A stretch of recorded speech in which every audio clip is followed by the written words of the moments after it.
Amara, a quiet and bright little girl, comes to school every day with no shoes on, never once complaining about her situation.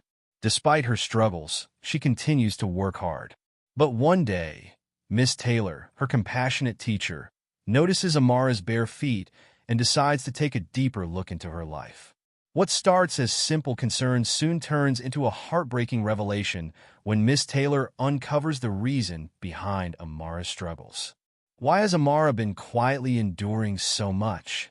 What did Miss Taylor discover that left her and the entire community deeply moved to act? Stay tuned to find out.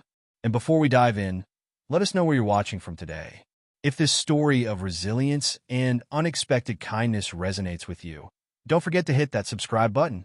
The morning sun peeked through the windows of Oakwood Elementary, casting a warm glow across Miss Taylor's classroom. At 26, she was the newest addition to the school's staff, her enthusiasm for teaching still fresh and vibrant. As the children filed in, a kaleidoscope of faces and personalities, Miss Taylor's gaze fell upon Amara, a quiet girl with deep brown eyes and tightly braided hair. "Good morning, Amara," Miss Taylor greeted warmly. The child mumbled a soft reply, quickly making her way to her desk. It was then that Miss Taylor noticed Amara's feet were bare. The sight sent a pang through Miss Taylor's heart. She'd seen Amara in ill-fitting shoes before, but this was different. As the other children chattered and laughed, pulling out their pencils and notebooks, Amara sat silently, her toes curling against the cold linoleum floor. Miss Taylor's eyes swept across the room, taking in the diverse tapestry of her students. There was Tommy, whose parents owned the local grocery store, his backpack always bulging with snacks. Next to him sat Maria, daughter of the town doctor, her shoes shiny and new. And then there was Amara, hunched over her desk, trying to make herself invisible. "All right, class," Miss Taylor called, pushing her worries aside for the moment. "Let's begin with our morning math warm-up." As the lesson progressed, Miss Taylor couldn't help but marvel at Amara's focus. Despite her obvious discomfort, the girl's pencil never stopped moving, her brow furrowed in concentration. When it came time to share answers, Amara's hand shot up, her voice soft but confident as she explained her reasoning. "Excellent work, Amara," Miss Taylor praised, earning a fleeting smile from the girl.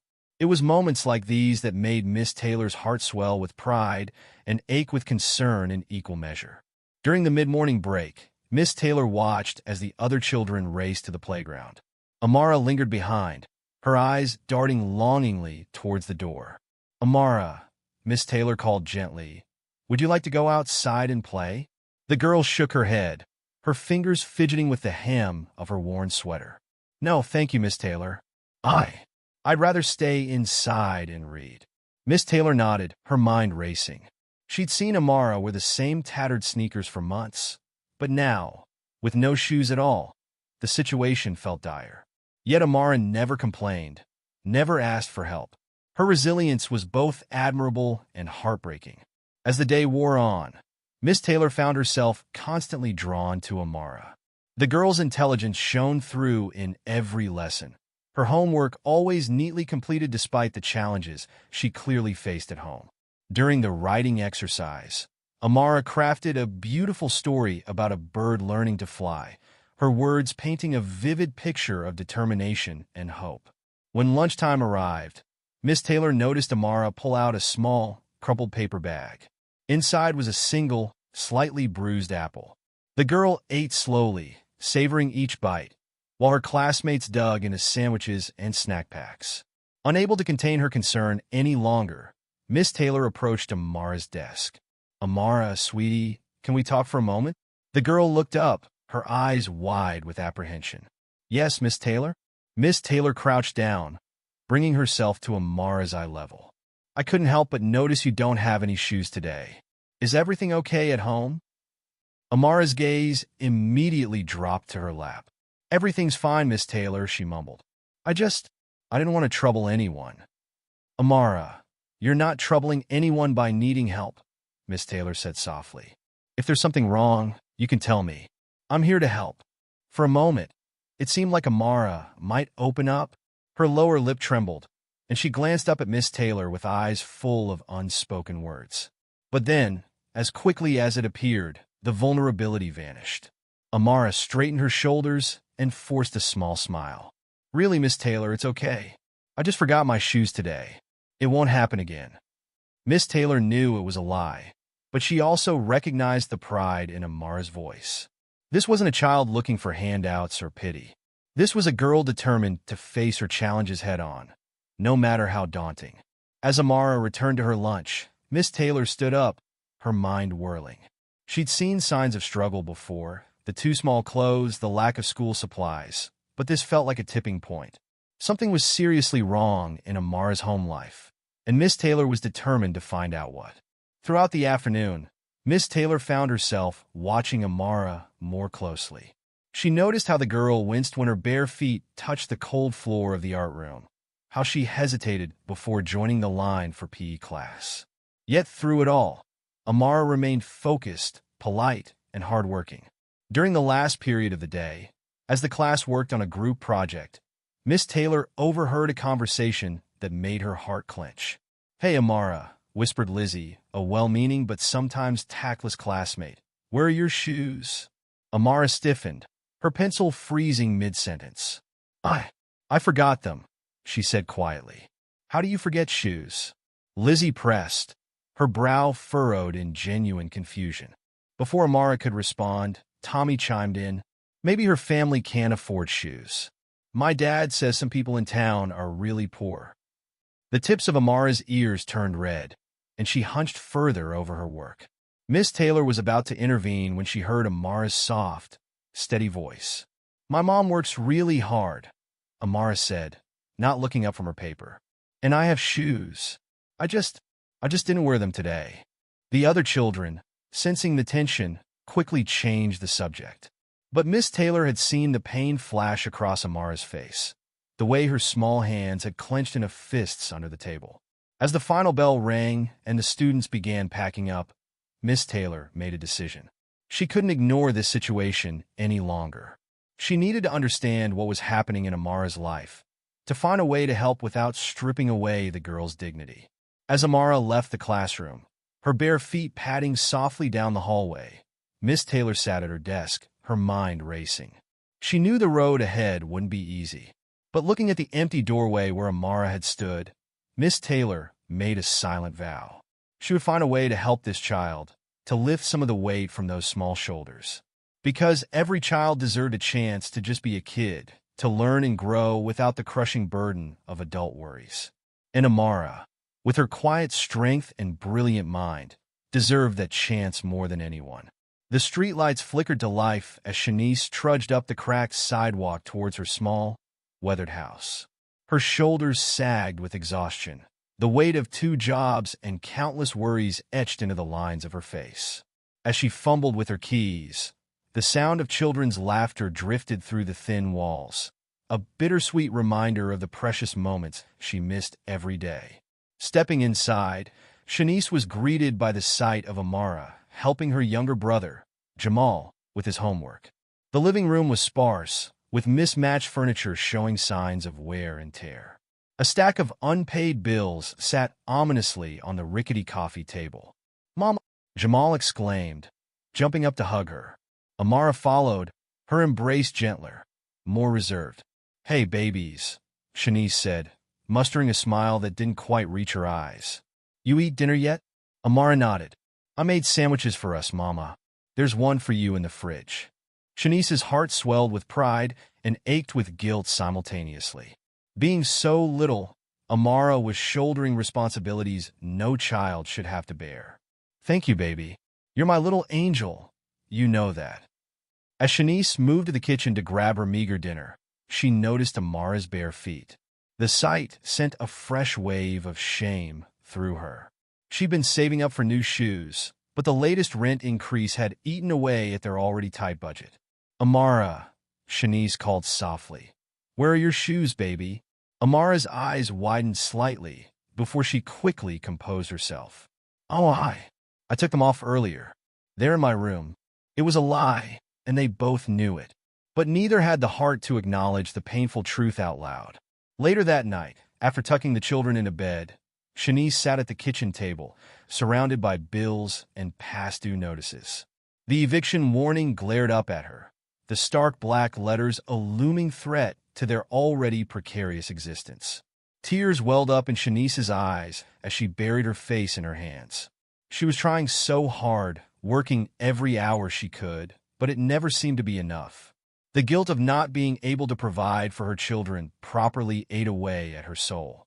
"Mama," Amara's soft voice came from the doorway. "Are you okay?" Shanice quickly wiped her eyes, forcing a smile. "I'm fine, baby. What are you doing up?" Amara patted over, her small hand coming to rest on her mother's shoulder. "Don't worry, Mama. I know things are hard, but we're okay. I can help more. Maybe I can get a job after school." "No, Amara," Shanice said firmly, pulling her daughter into a tight hug. "Your job is to be a kid, to learn and grow. I'll figure this out. I promise." As Amara nestled into her embrace, Shanice made a silent vow to find a way, any way, to keep her family afloat. She just didn't know how much longer she could keep that promise. Back at Oakwood Elementary, Miss Taylor's concern for Amara grew with each passing day. She found herself watching the girl more closely, noticing details that had escaped her attention before. Amara's clothes, while always clean, were often too small or showed signs of extensive mending. Her sweaters stretched tight across her growing frame, and her pants rode high above her ankles. Despite the cooler autumn weather, Amara never wore a proper coat, instead layering multiple thin shirts. During lunch, Miss Taylor observed Amara's withdrawn behavior. While other children chatted animatedly over their packed lunches or cafeteria trays, Amara sat quietly, nibbling on small portions she'd bring from home. Sometimes it was just a few crackers or a single piece of fruit. One particularly chilly morning, Miss Taylor noticed Amara shivering at her desk. Without drawing attention, she casually draped her own cardigan over the girl's shoulders. "Here, Amara. The classroom's a bit cold today, isn't it?" Amara looked up, surprise and gratitude mingling in her eyes. "Thank you, Miss Taylor," she whispered, pulling the warm sweater closer. As the day progressed, Miss Taylor found herself grappling with a growing sense of urgency. She needed more information, a clearer picture of Amara's home life. During recess, she decided to carefully broach the subject with some of Amara's classmates. "Hey, Lizzie," Miss Taylor called to the girl who had questioned Amara about her missing shoes. "Can I talk to you for a moment?" Lizzie bounced over, her pigtails swinging. "Yes, Miss Taylor. I was wondering if you know much about Amara's family. Have you ever been to her house or met her parents?" Lizzie's brow furrowed in thought. "No, I've never been to her house. She doesn't really invite anyone over. And I've only seen her mom once, at the school carnival last year. She seemed nice, but really tired." Miss Taylor nodded, careful to keep her expression neutral. "What about at lunch or during group projects? Does Amara ever talk about her home life?" "Not really," Lizzie replied, her voice tinged with confusion. "Amara's really quiet most of the time. She's super smart, though. She always knows the answers in class." Thanking Lizzie, Miss Taylor moved on to speak with a few other students. The pattern was the same. Amara was well-liked but kept to herself, never sharing details about her life outside of school. As the final bell rang, Miss Taylor watched Amara pack up her few belongings. The girl's movements were careful, almost reluctant, as if she was in no hurry to leave the warmth and safety of the classroom. "Amara," Miss Taylor called softly. "Could you stay back for a moment?" Amara approached the desk, her eyes wary. "Did I do something wrong, Miss Taylor?" "Not at all, sweetheart," Miss Taylor assured her. "I just wanted to check in with you. I've noticed you've been a bit quiet lately, and I wanted to make sure everything's okay at home." Amara's gaze dropped to the floor, her fingers twisting the hem of her too small sweater. "Everything's fine, Miss Taylor. Mama's just been working a lot, that's all." Miss Taylor leaned forward, her voice gentle but firm. "Amara, you know you can talk to me about anything, right? If there's something going on, something you need help with, I'm here for you." For a moment, it seemed like Amara might open up. Her lower lip trembled, and she glanced up at Miss Taylor with eyes full of unspoken words. But then, as quickly as it appeared, the vulnerability vanished. Amara straightened her shoulders and forced a small smile. "Thank you, Miss Taylor, but really we're okay. I should go now." Mama will be worried if I'm late.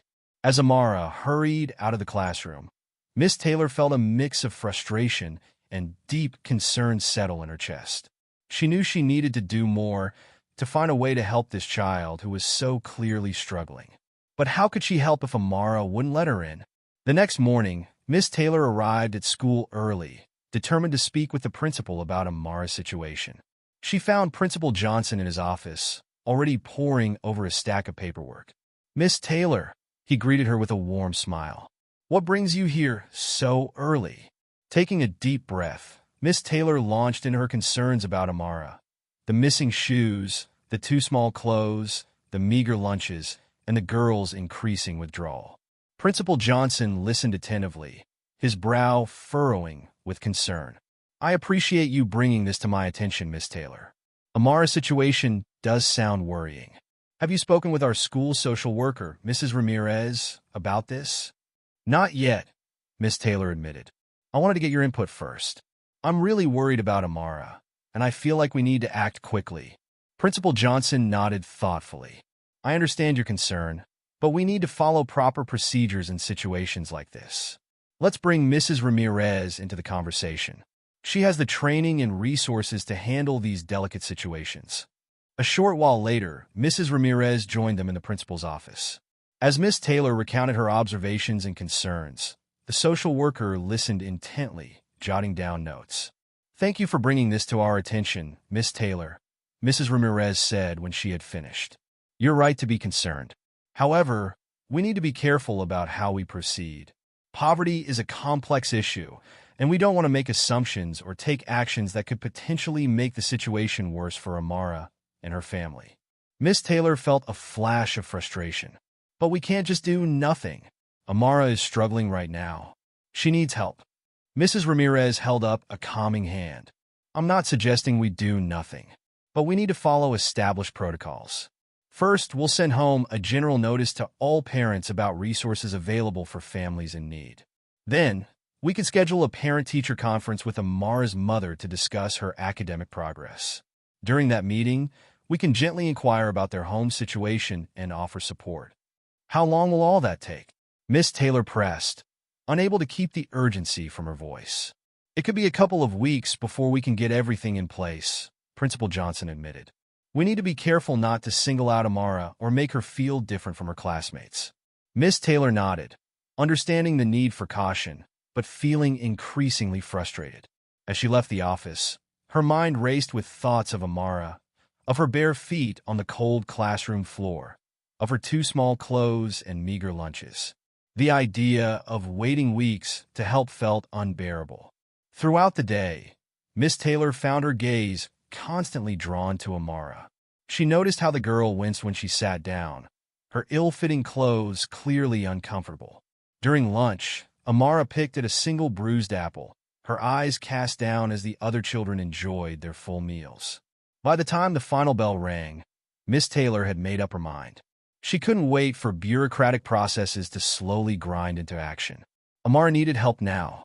After the last student had left, Miss Taylor sat at her desk, staring at the small scrap of paper where she had jotted down Amara's address from her school records.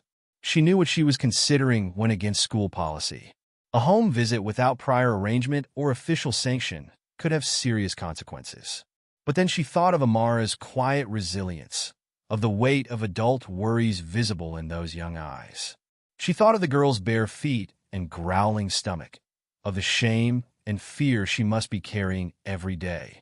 Taking a deep breath, Miss Taylor made her decision. She would visit Amara's home that evening, after her second job ended. It was a risk, both professionally and personally, but she couldn't shake the feeling that it was the right thing to do. As she packed up her belongings and headed out of the school, Miss Taylor's heart raced with a mix of determination and apprehension. She didn't know exactly what she would find at Amara's home, or how her unexpected visit would be received. But she knew one thing for certain: she couldn't stand by and watch a child suffer when there might be something she could do to help. The sun was setting as Miss Taylor drove through the streets of their small town, the familiar landscapes giving way to neighborhoods she rarely visited. As she turned onto Amara's street, the change was stark. Gone were the well-maintained lawns and cheerful flower beds. Instead, she found herself navigating potholed roads lined with rundown houses and overgrown yards. Pulling up in front of the address she had scribbled down, Miss Taylor felt a knot form in her stomach. Amara's home was a small, weathered structure with peeling paint and a sagging porch. A flickering streetlight cast eerie shadows across the unkempt yard. Miss Taylor's heart pounded as she stepped onto the cracked sidewalk leading to Amara's home. Houses on either side stood silent and dark, some with boarded-up windows that spoke volumes about the neighborhood's struggles. Taking a deep breath, Miss Taylor made her way up the worn path. For a moment, she hesitated, her hand poised to knock. Was she overstepping? What if this only made things worse for Amara? But then she remembered the sight of Amara's bare feet on the cold classroom floor, the quiet dignity with which the girl faced each day despite her obvious hardships. Steeling her resolve, Miss Taylor rapped gently on the door. Seconds ticked by, feeling like hours.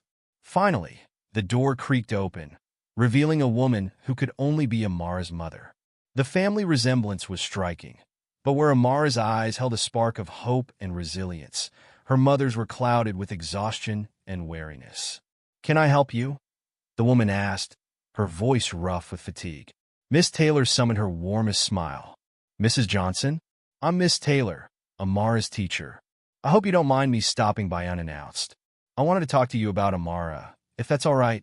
Shanice's eyes widened in surprise, then narrowed with a mix of suspicion and fear. "Is Amara in some kind of trouble?" "No, not at all," Miss Taylor quickly reassured her. "Amara is a wonderful student. I've noticed some things that have me concerned, and I wanted to see if there was any way I could help." Shanice's posture stiffened, her hand tightening on the doorframe. "We don't need any help," she said firmly, though her voice wavered slightly. "We're managing just fine." Miss Taylor's heart ached at the pride and fear warring in Shanice's eyes. She knew she was walking a delicate line. "I understand," she said gently. "But as Amara's teacher, I care about her well-being both in and out of the classroom. I was hoping we could talk, just for a few minutes." For a long moment, Shanice stood frozen in the doorway, conflict clear on her face. Miss Taylor could almost see the internal struggle, the desire to protect her privacy warring with the desperate need for help. Finally, Shanice's shoulders sagged, as if a great weight had settled upon them. "You'd better come in," she said softly, stepping back to allow Miss Taylor entry. As she crossed the threshold, Miss Taylor had to stifle a gasp. The interior of the house was even more dire than she had imagined. A single bare bulb cast harsh shadows across the nearly empty living room. A threadbare couch with mismatched cushions sat against one wall, while a rickety table with 3 uneven chairs occupied the center of the room. The walls were bare save for water stains and patches where paint had peeled away. "Please have a seat," Shanice said, gesturing to the couch. As Miss Taylor sat down, she noticed the chill in the air. Despite the cool autumn evening outside, there was no heat in the house. Shanice perched on the edge of one of the kitchen chairs, her hands twisting nervously in her lap. "What did you want to talk about?" she asked, her voice barely above a whisper. Miss Taylor leaned forward, keeping her tone gentle and non-judgmental. "Mrs. Johnson, I want you to know that Amara is an exceptional student. She's bright, hardworking, and always eager to learn. But lately, I've noticed some things that have me worried about her well-being." Shanice's eyes flashed with a mix of pride and defensiveness. "I take good care of my children," she said firmly. "I'm sure you do," Miss Taylor assured her. "But I've noticed that Amara often comes to school without proper shoes, and her clothes seem to be too small for her. She's also been very quiet during lunch and seems to have very little to eat. I just want to understand if there's anything going on at home that might be affecting her, and if there's any way I can help." At the mention of help, Shanice's carefully maintained composure began to crumble. Her lower lip trembled, and she blinked rapidly, fighting back tears. "We're fine," she insisted, but her voice cracked on the last word. Miss Taylor's heart ached at the obvious pain in Shanice's eyes. She reached out, gently placing her hand on the other woman's arm. "Mrs. Johnson, Shanice, it's okay to need help sometimes. We all do. I'm here because I care about Amara, and I care about your family's well-being." Whatever is going on, you don't have to face it alone. Those simple words of kindness seemed to break the dam, holding back Shanice's emotions. Tears spilled down her cheeks as she covered her face with her hands. "I'm trying so hard," she sobbed. "I work 2 jobs, but it's never enough. The bills keep piling up, and I can barely keep food on the table, let alone buy new clothes or shoes for the kids." Miss Taylor moved to sit beside Shanice, wrapping a comforting arm around her shaking shoulders. "You're doing the best you can," she soothed. "No one could ask for more than that." As Shanice's sobs subsided, she wiped her eyes with the back of her hand. "I feel like such a failure," she whispered. "Amara, she's such a good girl. She never complains, even when I know she's hungry or cold. She tries to help with her little brother, and she even offered to get a job after school." Shanice's voice broke again. "She's a kid. She shouldn't have to worry about these things." Miss Taylor nodded, her own eyes filling with tears. "Amara is an incredible child, but you're right. She shouldn't have to carry these burdens. That's why I'm here. I want to help, if you'll let me." Shanice looked up, a glimmer of hope breaking through the despair in her eyes. "How?" "We've already applied for every assistance program out there. The waiting lists are months long, and we're facing eviction next week if I can't come up with the rent." Before Miss Taylor could respond, a small voice came from the hallway. "Mama, is everything okay?" Both women turned to see Amara standing in the doorway, her eyes wide with concern. She was wearing an oversized t-shirt as a nightgown, and her bare feet peeked out from beneath the hem. "Oh, baby," Shanice said, quickly wiping her eyes. "Everything's fine. Miss Taylor just stopped by to talk about school." But Amara was too perceptive to be fooled. Her gaze darted between her mother's tear-stained face and Miss Taylor's concerned expression. Suddenly, understanding dawned in her young eyes. "It's because I didn't have shoes, isn't it?" she said, her voice small and filled with shame. "I'm sorry, Mama. I didn't mean to cause trouble. I thought if I didn't ask for new shoes, we could use the money for food instead." Shanice let out a strangled sob, opening her arms. Amara rushed into her embrace, her own tears now flowing freely. "You didn't do anything wrong, baby," Shanice murmured, stroking her daughter's hair. "This isn't your fault." Miss Taylor felt like an intruder witnessing this raw, intimate moment between mother and daughter. But she also knew that this was a turning point. The secret was out, the struggle laid bare. Now was the time to offer real, tangible help. Gently, she placed a hand on Amara's shoulder. "Amara, sweetheart, your mom is right. You haven't done anything wrong. In fact, you've been so brave and strong. But you don't have to be strong all by yourself anymore.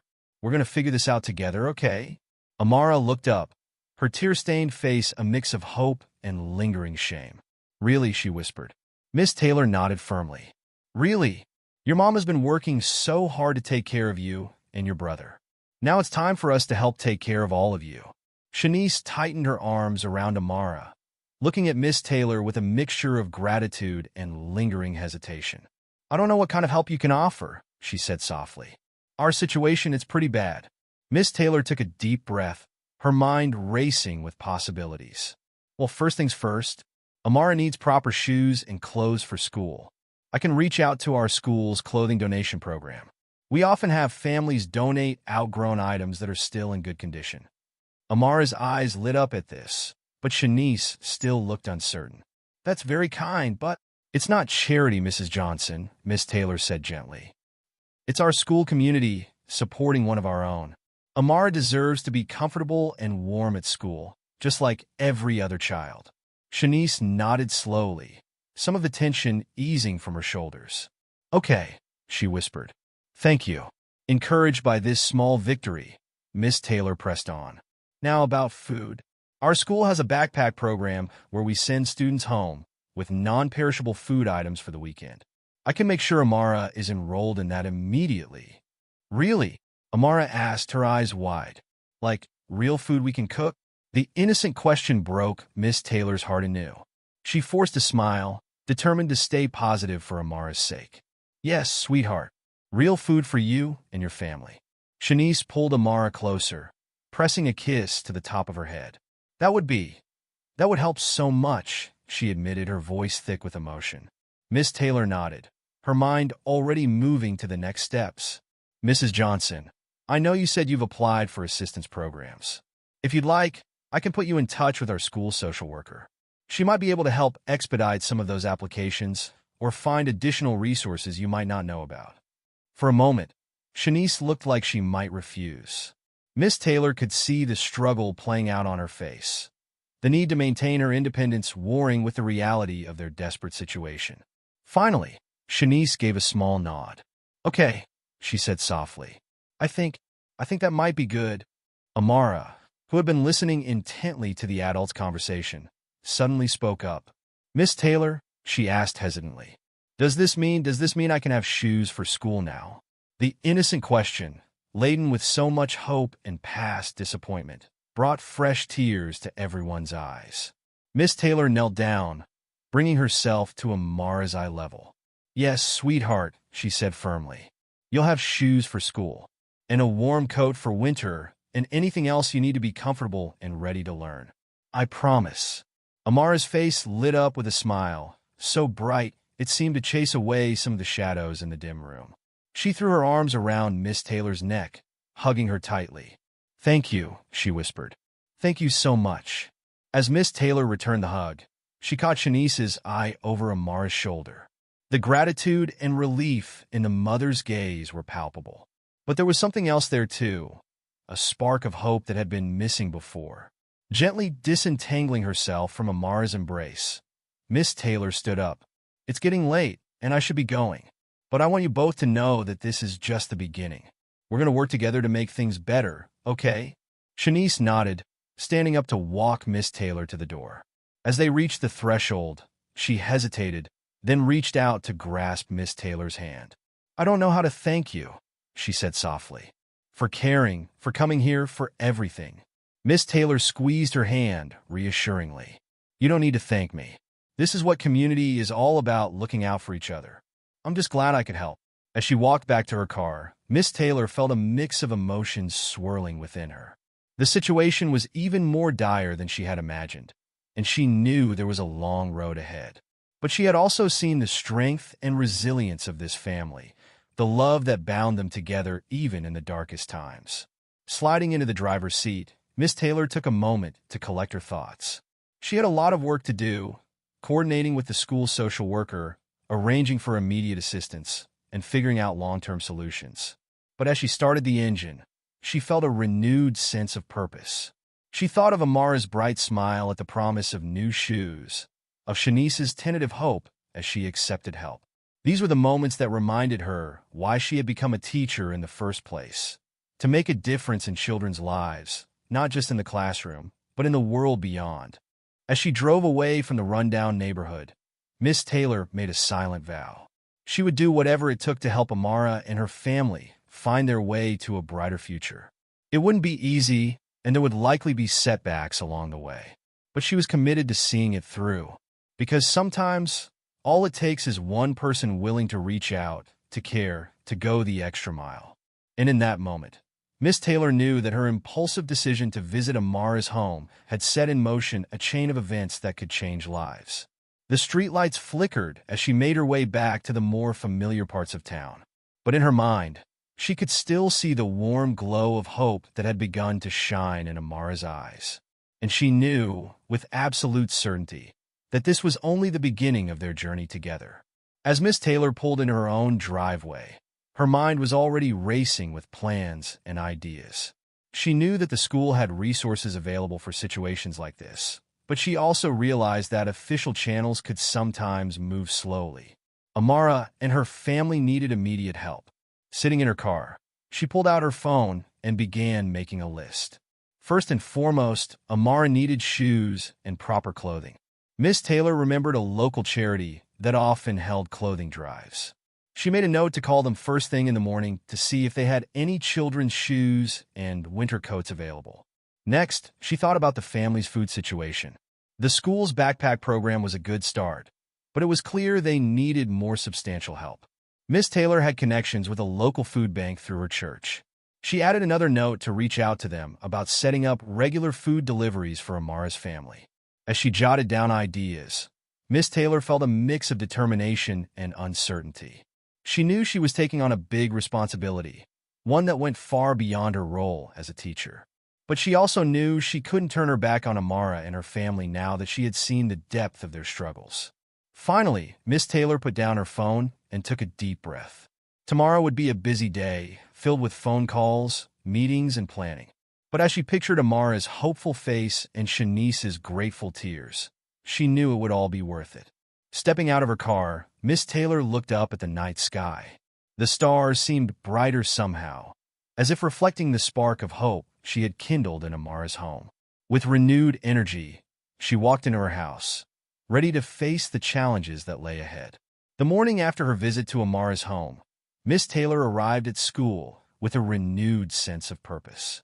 Her mind was racing with ideas, plans, and a fierce determination to make a difference in the lives of Amara and her family.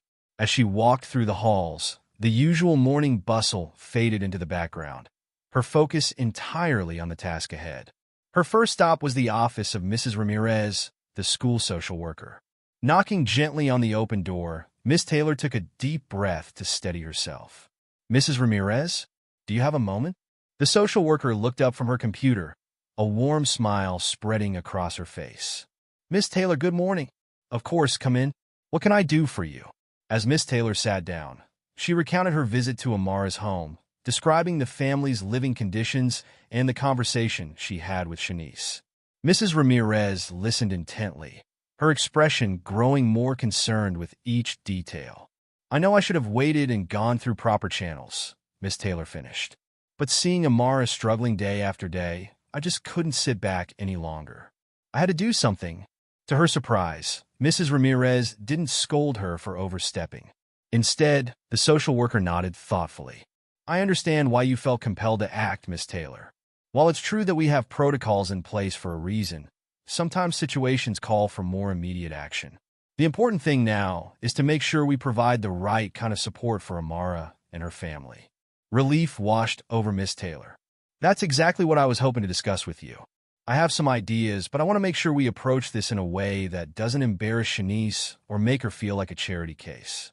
For the next hour, Miss Taylor and Mrs. Ramirez brainstormed ways to help Amara's family. They decided to start with the school's existing resources, the clothing donation program, and the weekend food backpack initiative. Mrs. Ramirez also offered to expedite Shanice's applications for various assistance programs. "What about a more community-wide approach?"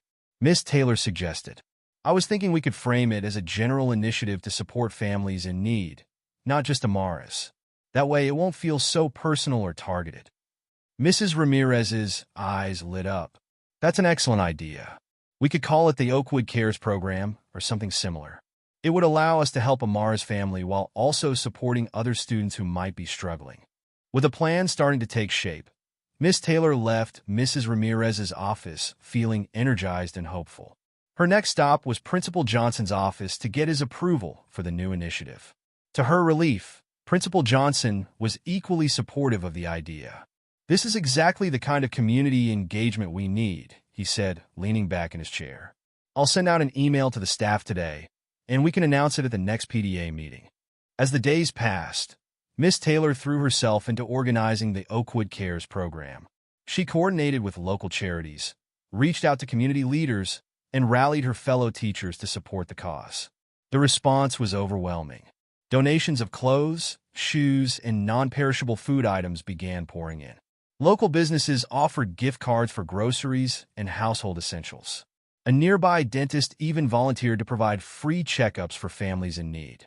Throughout it all, Miss Taylor was careful to keep Amara's family's specific situation confidential. When she delivered the first batch of donated items to Shanice, she framed it as part of the larger school initiative. "We're so grateful for your participation in the Oakwood Cares program, Mrs. Johnson," Miss Taylor said, her arms full of bags. "Your feedback on these items will really help us improve the program for all families involved." Shanice's eyes glistened with unshed tears as she accepted the donations. "I don't know what to say," she whispered. It's more than I ever expected." Miss Taylor smiled warmly. "You're part of our school community, Mrs. Johnson, and communities look out for each other." As weeks turned into months, The changes in Amara became increasingly apparent. She arrived at school each day in clean, well-fitting clothes, her feet snug in new sneakers. The dark circles under her eyes faded, replaced by a healthy glow that spoke of proper nutrition and restful sleep. But the most significant change was in Amara's demeanor. The quiet, withdrawn girl who had tried so hard to hide her struggles began to blossom. She started raising her hand more in class, her voice growing stronger and more confident with each passing day. During recess, Miss Taylor watched with joy as Amara laughed and played with her classmates, no longer held back by ill-fitting clothes or gnawing hunger. The transformation was nothing short of remarkable. One afternoon, as the students were packing up to go home, Amara approached Miss Taylor's desk, clutching a piece of paper in her hands. "Miss Taylor," she said softly, "I made this for you." Miss Taylor took the offered paper, her heart swelling as she looked at the crayon drawing. It showed two figures, one tall, one small, holding hands. Above them, in careful block letters, Amara had written, "Thank you for caring." "Oh, Amara," Miss Taylor breathed, kneeling down to the girl's level. "This is beautiful. Thank you so much." Amara's face broke into a wide smile. "You help make everything better," she said simply. "Not just for me, but for Mama and Jamal too. You're like a guardian angel." Miss Taylor felt tears pricking at her eyes.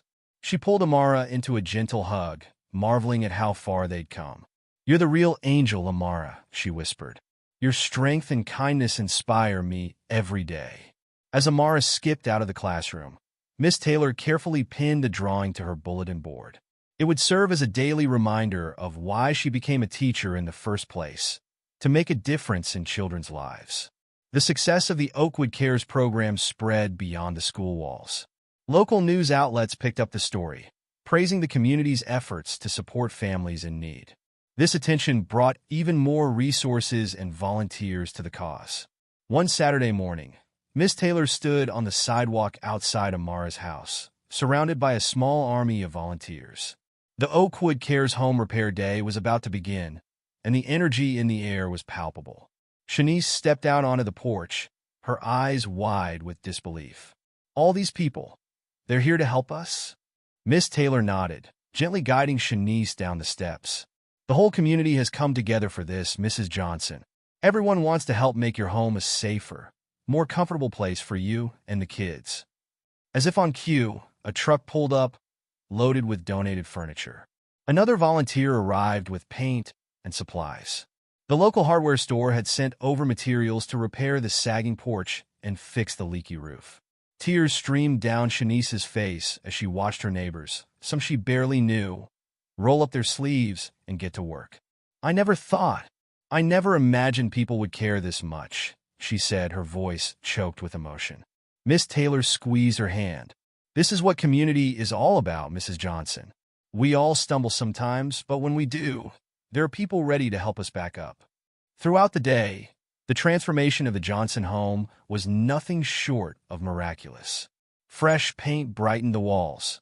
New furniture replaced the threadbare pieces, and the once dangerous porch became a welcoming entrance. Volunteers planted flowers in the front yard, while others stocked the kitchen with groceries and essentials. As the sun began to set, Miss Taylor stood back, taking in the scene. Amara and Jamal were playing on their new swing set, their laughter ringing out across the yard. Shanice sat on the porch steps, deep in conversation with a neighbor she had never spoken to before. The sense of community, of shared purpose and compassion, was overwhelming. Miss Taylor felt a deep sense of pride and gratitude wash over her.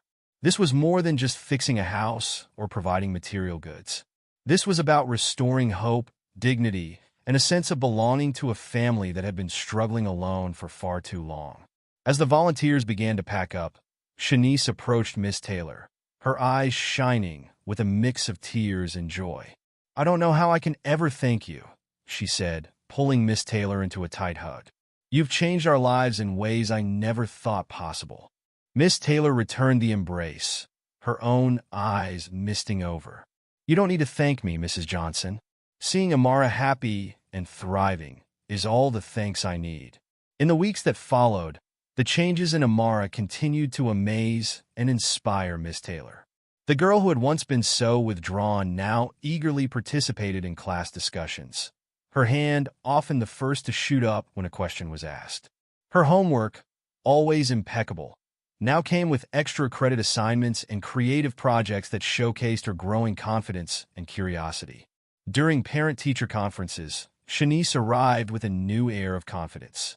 She spoke proudly of Amara's progress and shared her own news. She had found a better-paying job with more regular hours, thanks to a connection made during the home repair day. "I feel like we can finally breathe," Shanice confided, her smile radiant.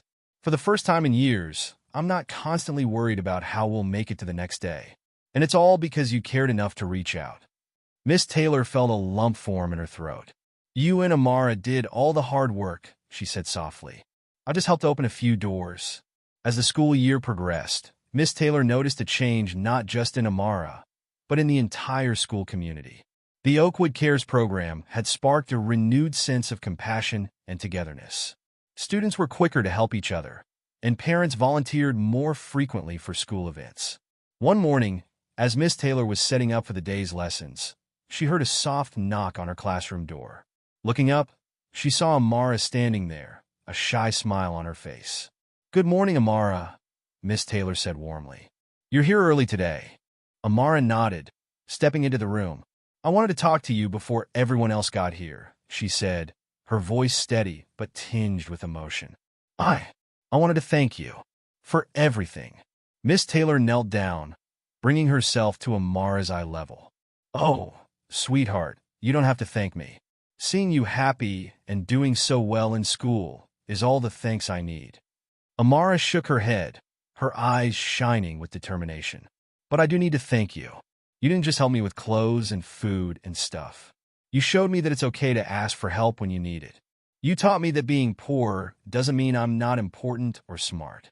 Tears welled up in Miss Taylor's eyes as Amara continued, her voice growing stronger with each word. "Before, I was always scared and ashamed. I didn't want anyone to know how bad things were at home. But now I know that there are people who care. I know that I can do anything if I work hard and believe in myself." Amara paused, taking a deep breath. "You made me feel like I matter, Miss Taylor. Like I have a future." Unable to hold back her emotions any longer, Miss Taylor pulled Amara into a tight hug. "Oh, Amara," she whispered, her voice thick with tears. "You have always mattered. You have always been important and smart and capable of amazing things. I'm just so glad I could help you see that in yourself." As they pulled apart, both wiping away tears, Amara reached in her backpack and pulled out a small, wrapped package. "I made this for you," she said, holding it out. "To say thank you." Miss Taylor carefully unwrapped the gift, gasping softly as she revealed a handmade picture frame. Around the edges, Amara had carefully glued seashells and colorful beads. Inside was a photo of Amara and her family, taken on the day of the home repairs. Their smiles were radiant, full of hope and joy. "It's beautiful, Amara," Miss Taylor breathed, tracing the frame with her finger. "I'll treasure this always." Amara beamed, her eyes shining with pride. "I want you to remember that day," she said, "because that's the day everything changed for us. That's the day we learned what it means to be part of a real community." That evening, as Miss Taylor packed up her things to head home, she paused to look around her classroom. The walls were covered with student artwork and projects, each one a testament to the growth and creativity of her students. But her gaze lingered on Amara's latest writing assignment, displayed proudly on the bulletin board. The essay, titled "My Hero," was a heartfelt tribute to Miss Taylor and the Oakwood Cares program. As she read Amara's words, describing how the support of the community had changed her life and inspired her to dream big, Miss Taylor felt a profound sense of purpose wash over her. This, she realized, was why she had become a teacher. Not just to impart knowledge, but to touch lives, to inspire hope, and to show children like Amara that they had the power to overcome any obstacle. As she turned off the lights and closed the classroom door, Miss Taylor made a silent vow. She would continue to be a champion for her students, to fight for those who needed a voice, and to foster a sense of community that extended far beyond the school walls. As the new school year began, Miss Taylor stood at the front of her classroom, surveying the eager faces before her. Among them was Amara, now a year older and radiating confidence. The transformation from the shy, struggling girl of the previous year to this self-assured young student never failed to warm Miss Taylor's heart. "Good morning, class," Miss Taylor began, her voice filled with enthusiasm. "Welcome to a new year of learning and growth. Before we dive into our first lesson, I have an exciting announcement to make." The students leaned forward in anticipation, Amara's eyes sparkling with curiosity. "Thanks to the success of our Oakwood Cares program last year, we've decided to expand it," Miss Taylor explained. "This year, we're not just helping families in need. We're empowering our students to become active participants in making our community better." A murmur of excitement rippled through the classroom. Miss Taylor smiled, remembering the long hours of planning and coordination that had gone into this new initiative. Principal Johnson and the school board had been thrilled with the positive impact of Oakwood Cares, and they'd given her free rein to develop the program further. "Each month, we'll be focusing on a different community project," Miss Taylor continued. "We'll be working with local organizations, learning about social issues, and most importantly, taking action to make a difference." As she outlined the plans for the year, from organizing a food drive to creating a community garden, Miss Taylor couldn't help but notice the way Amara sat up straighter, her eyes shining with determination. It was clear that the events of the previous year had awakened something in the young girl, a desire to give back, to help others the way she had been helped. After class, as the other students filed out for recess, Amara lingered behind. She approached Miss Taylor's desk, her hands clasped in front of her. "Miss Taylor," she began, her voice soft but steady, "I was wondering, for the community projects this year, could I maybe help plan some of them?" Miss Taylor felt a surge of pride. "Of course, Amara. I think that's a wonderful idea. Did you have something specific in mind?" Amara nodded, her words coming faster now as her excitement grew. "Well, I was thinking about how much the Oakwood Cares program helped my family last year, and I thought maybe we could do something to help other kids who are going through tough times. Like maybe a buddy system or something?" Miss Taylor listened intently as Amara outlined her idea. A program where students who had benefited from Oakwood Cares could mentor and support new students joining the program. It was thoughtful, compassionate, and showed a level of empathy that belied Amara's young age. "Amara, that's an incredible idea," Miss Taylor said warmly. "Why don't we set up a meeting with Principal Johnson next week to discuss how we can implement it?" The girl's face lit up with a brilliant smile. "Really? You think it could work?" "I absolutely do," Miss Taylor assured her. "And I'm so proud of you for wanting to help others. You've come so far, Amara, and now you're using your experiences to make a difference for others. That's truly special." As Amara skipped out to join her friends at recess, Miss Taylor felt a familiar warmth in her chest. This was why she had become a teacher, to nurture not just minds but hearts, to help children like Amara discover their own strength and use it to lift others up. The weeks that followed were a whirlwind of activity. Miss Taylor worked closely with Amara to develop the Buddy System program, which they named Oakwood Allies. They created informational packets, designed training sessions for the student mentors, and even made colorful badges for the participants to wear. When they presented the idea to Principal Johnson, his eyes lit up with enthusiasm. "This is exactly the kind of student-led initiative we need," he said, beaming at Amara. "You should be very proud of yourself, young lady." Amara blushed at the praise but stood tall. "I just want to help other kids the way Miss Taylor and everyone else helped my family," she said softly. As they left the principal's office, Miss Taylor placed a gentle hand on Amara's shoulder. "You know, Amara, you're setting an example for the whole school. You're showing everyone that no matter what challenges we face, we all have the power to make a positive change in the world." The launch of Oakwood Allies was a resounding success.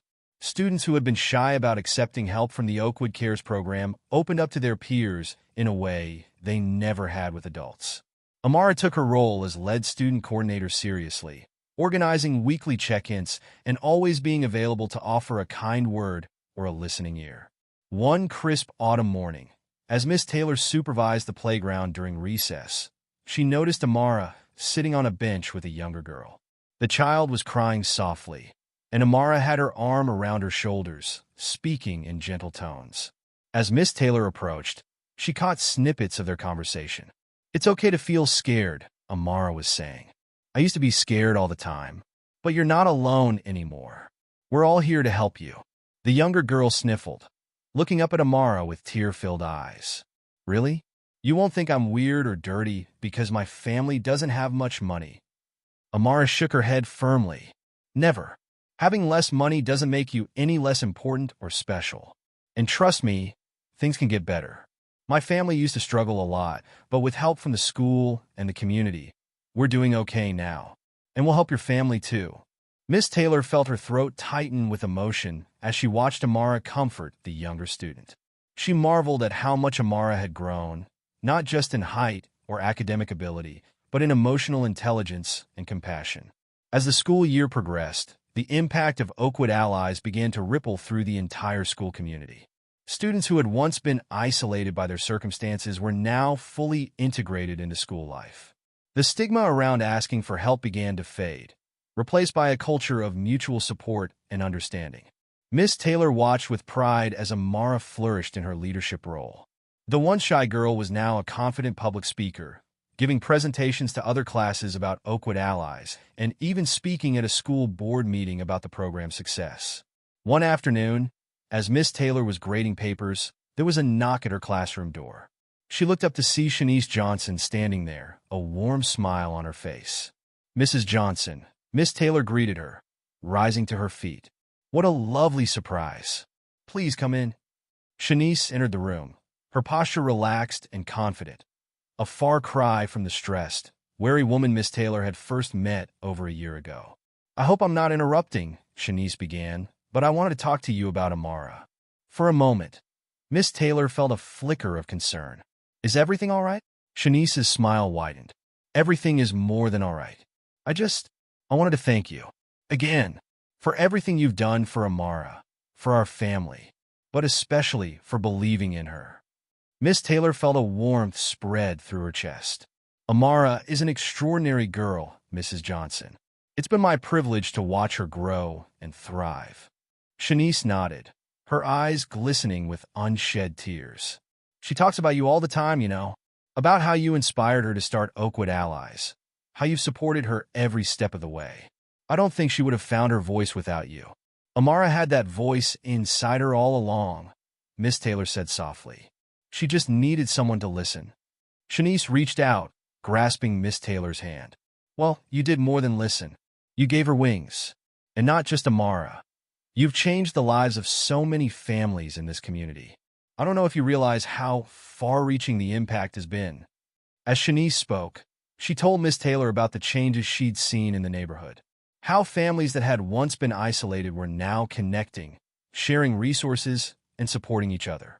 How the sense of shame that had hung over struggling families was being replaced by a spirit of community and mutual aid. "And it all started with you," Shanice finished, her voice thick with emotion. "With one teacher who cared enough to look beyond the surface and see the potential in a little girl who didn't even believe in herself."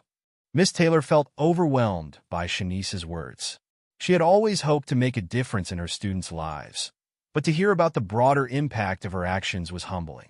"I just did what any good teacher would do," she said softly. Shanice shook her head. "No, you did more. You didn't just teach, you transformed lives. And I wanted you to know that we see it, we appreciate it, and we'll never forget it." As Shanice left, Miss Taylor sat at her desk, her mind swirling with emotions. She thought back to that first day when she had noticed Amara's bare feet, to the night she had made the decision to visit the Johnson home. She had acted out of a simple desire to help a struggling student, never imagining the ripple effect it would create. The next day, Miss Taylor arrived at school to find an unusual buzz of excitement in the air. Students were huddled in small groups, whispering animatedly. As she entered her classroom, she was greeted by an eruption of cheers and applause. Startled, she looked around to see her students, led by Amara, gathered around her desk. On it sat a large, colorfully wrapped package. "What's all this about?" Miss Taylor asked, genuinely puzzled. Amara stepped forward, her face beaming with pride. "We have a surprise for you, Miss Taylor. It's to say thank you for everything you've done for us, for the whole school." With trembling hands, Miss Taylor unwrapped the gift. Inside was a beautifully bound book. On the cover, in gilt letters, were the words, "The Oakwood Care Story: How One Teacher Changed a Community." As she opened the book, Miss Taylor gasped. Inside were pages and pages of letters, photographs, and artwork. Each entry was from a different family or student whose lives had been touched by the Oakwood Cares program and Miss Taylor's compassion. There were letters from parents who had been able to keep their homes thanks to the resources provided by the program. Drawings from children who had received their first new pair of shoes or warm winter coat. Photographs of community events and home repair days. And woven throughout were stories of hope, of renewed dignity, of lives transformed. Miss Taylor felt tears welling up in her eyes as she turned the pages. She saw familiar faces, Amara and her family, beaming in their newly renovated home. The young girl Amara had comforted on the playground, now smiling broadly as she held up a certificate for academic improvement. I don't know what to say," Miss Taylor managed, her voice choked with emotion. Amara stepped forward, taking Miss Taylor's hand. "You don't have to say anything. We just wanted you to see what a difference you've made, how many lives you've touched." As Miss Taylor looked around at the eager, grateful faces of her students, she felt a profound sense of purpose wash over her. This, she realized, was the true measure of a teacher's impact, not just in test scores or academic achievements, but in the lives changed, the community strengthened, the hope restored. The rest of the school day passed in a blur of emotion and celebration. Word of the surprise gift spread quickly, and Miss Taylor found herself receiving congratulations and thanks from other teachers, staff members, and even parents who stopped by. As the final bell rang and the students filed out, Miss Taylor sat at her desk, still marveling at the book before her.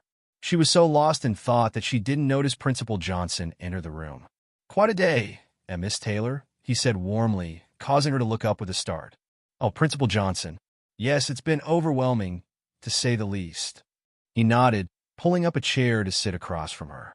"You know, when you first came to me with the idea for Oakwood Cares, I thought it was a nice gesture, a way to help a few struggling families. I never imagined it would grow into all of this."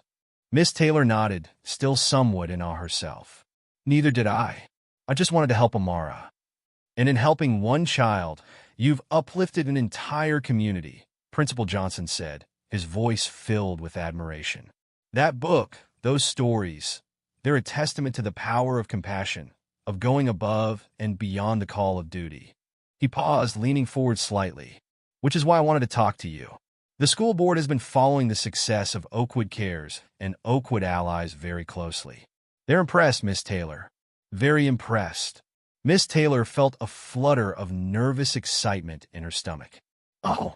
Principal Johnson smiled broadly. "They want to implement similar programs in other schools across the district, and they want you to lead the initiative." For a moment, Miss Taylor sat in stunned silence. "Me? But I'm just a classroom teacher." "You're far more than that, Miss Taylor. You're a change maker, a community builder. You've shown what's possible when educators truly invest in their students' well-being." The board is prepared to create a new position, Director of Community Engagement and Student Support. They want you to take it. Miss Taylor's mind reeled with the implications. It was an incredible opportunity, a chance to expand the impact of Oakwood Cares to countless other schools and communities. But it would also mean leaving her classroom, leaving students like Amara. As if reading her thoughts, Principal Johnson continued gently. "I know it's a big decision.